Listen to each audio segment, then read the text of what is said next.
Tokyo Game Show is currently going on, and we have tons of PlayStation news. It's September 18th, I'm Kevin McManus, and this is Press X.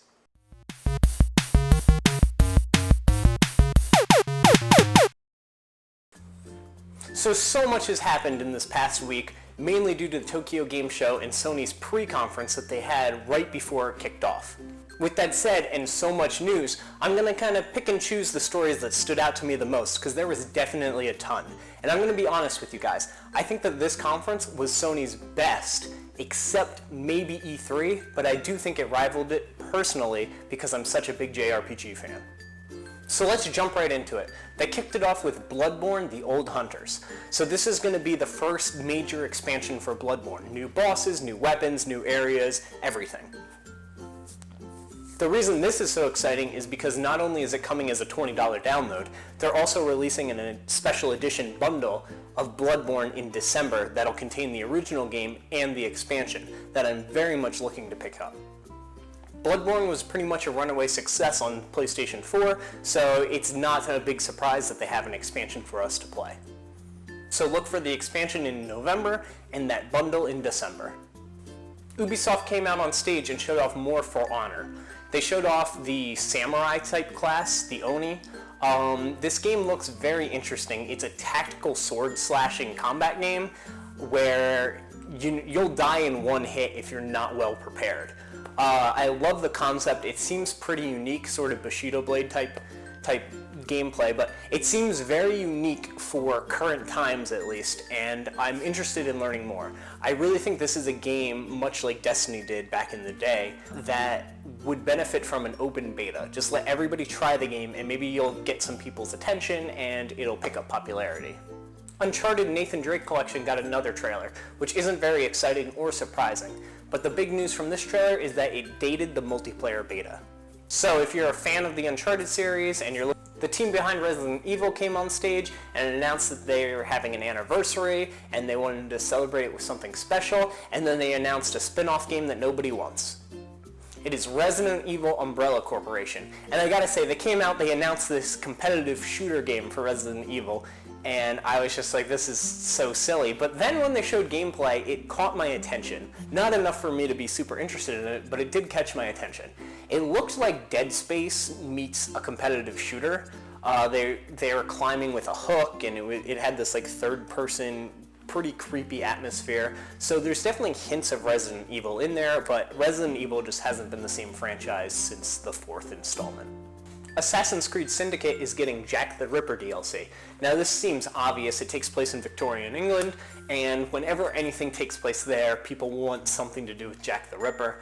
The Assassin's Creed team heard you loud and clear, and they're going to make you pay for it. So you can get it with the Season Pass. It's an extra DLC onto Assassin's Creed Syndicate, so if you're interested in that game, or you're interested in Jack the Ripper for some reason, you can go pick that up. Project Morpheus was officially branded PlayStation VR. And this is a great name. Some people were saying, this is a terrible name, why would you do this? It's straight to the point. It fits in with everything that they've named so far. PlayStation Vue, PlayStation Now, PlayStation Plus. They use PlayStation and then whatever the object they're trying to sell you is. So PlayStation VR fits right into that and it makes perfect sense. But is it viable? That's still the question that we have. Is this going to sell? What's the price point? When's it coming out? These are still unknowns, but we did take one step closer. We have a name, and we have some games to go with it. They revealed that there's going to be some sort of Project Miku game coming out for VR, which I actually think is pretty interesting. They showed more of the kitchen, more of the London heist game, and they also showed off a Danganronpa game, which is going to be our next story. Danganronpa 3 got a trailer, and surprisingly, it's not only on PlayStation Vita, but it's also on PS4 for the first time. So this is going to be the third main installment to the Danganronpa series, which is a series I love very much. But it also looks like it's going to be PlayStation VR compatible. So that's super exciting. Some screens went up of what it looks like in VR. It appears to be scenes from the first game. I'm not going to post any of them because they are a little bit spoilery, but this is super exciting. I never even thought about doing this for VR, but you're in a courtroom and you can look around the courtroom and everybody's arguing, and you kind of need to pick the facts out of the arguments. I think that's a genius idea for something that would be very immersive, and I very much welcome it. However, it does look like Danganronpa 3 is very early on in its process. There was no sort of release date or anything like that, just a basic intro trailer. So look for more on that probably next year. We also got, hold on, let me look up the name. It's that dumb. One moment. Kingdom Hearts HD 2.8 Final Chapter Prologue. Yep, that's the title of the game. So if you're interested in games where they hit the random name generator to come up with their title, this may be one for you. So we talked about last week that there was a rumor that Kingdom Hearts 2.9 was coming out, and it turns out that Kingdom Hearts 2.8 is a real thing. I still believe Kingdom Hearts 2.9 is also a real thing, and I think that'll be the bundle that has all of the games in it, because why would they do 2.8? That just doesn't make any sense. That's such a random number to choose when they could have done 2.7, 2.6, why 2.8? And I think it's because they're going to do a 2.9 that's PS4, all of the games, one disc, and it'll come out 6 months before Kingdom Hearts 3. So basically what the 2.8 Kingdom Hearts game is it's Dream Drop Distance HD, it is Kingdom Hearts X back cover, which is a new kind of, if you've played 1.5 or 2.5, you know that they do these cinematic movies where they take the cutscenes from a game and make it into a movie. It's one of those, but I believe it's built from the ground up to tell us a new story. So that's pretty interesting. And then they have Kingdom Hearts 0.2, Birth by Sleep, A Fragmentary Passage. That's a mouthful. So you can pick up Kingdom Hearts 0.2 Birth by Sleep, A Fragmentary Passage on Kingdom Hearts HD 2.8 Final Chapter Prologue. Basically what this seems to be is the ground zeros of the series. It's going to be a prequel story. It's going to tell something that leads right up to the events of Kingdom Hearts 3, and it looks like the main character is going to be Aqua from Birth by Sleep, which is super exciting because she's honestly one of my favorite characters in all of Kingdom Hearts. That's a really big spider. Things like this big. It's kind of terrifying.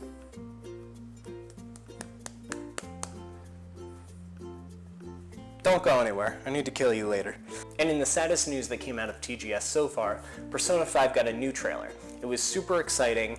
Everybody was, waiting for this trailer for so long with the release date, and we got another release window, and it's been delayed. So it looks like Persona 5 isn't coming until summer 2016. It's a very, very depressing delay. Now, I don't care when games are delays. I've advocated delays in the past. I say delays are good. They only make the game better. But I don't advocate saying that your game's coming out in 2015 constantly in PR, putting up a website where you say 2015 and then changing it to saying coming soon. That is still not soon. We're still at least 9 months away from this release. So, like I said before, delays are good. Lying about a game that's going to be delayed just to build hype, bad. Now, I don't hate you, Atlas, but I'm really, really mad. And finally, in the biggest news story to me that came out of TGS, Gravity Rush Remastered is coming to PS4 in Japan in December and in the States in February. The game looks beautiful. There's like a 20-minute gameplay demo that you can find online. The game looks great, and it was ported by Bluepoint Studios, which is the best porting studio in the business, which means that they're serious about this. They port all of the best games. They ported the Metal Gear Solid games. They port PlayStation All-Stars, the Nathan Drake collection. They port games that Sony is very serious about having ported. They port games that are very, very high class, high caliber. So I know that this is going to be a great port. And I've said port a million times in this segment, but I'm very, very excited for this port, and I can't wait to play this port of Gravity Rush. And right after they revealed the trailer for Gravity Rush PS4, they revealed the trailer for Gravity Rush 2. This game is a PlayStation 4 exclusive, being dropped from the Vita and the PS3, because originally Gravity Rush was developed for the PS3 and they brought it over to the Vita. This game looks incredible. You can tell that it was built from the ground up for the PS4. Cat gets knocked into some things and it breaks. There's a lot more physics. There's a lot more going on. There's people walking around. There's tons of little items that it looks like are all interactables. Very, very excited. They showed off new enemy types. They showed off Raven in the trailer, and it looks like some sort of co-op experience, which would be very, very interesting. I think that game would actually work very well as a co-op game, either online or couch. But the game just overall looks improved in every way, shape, and form, which is saying something because Gravity Rush was already such a good game. I can't express how excited I am to get my hands on Gravity Rush 2 in 2016. So that's all the news I have from TGS right now. It is still going on, so I'm sure I'm going to have more news next week, and if anything crazy happens, I'll be sure to make a video on it. So what was the most exciting announcement from TGS for you guys? Let me know in the comments down below. As always, like the video, share, subscribe, it really helps me out. I'm Kevin McManus, and I'll speak with you soon.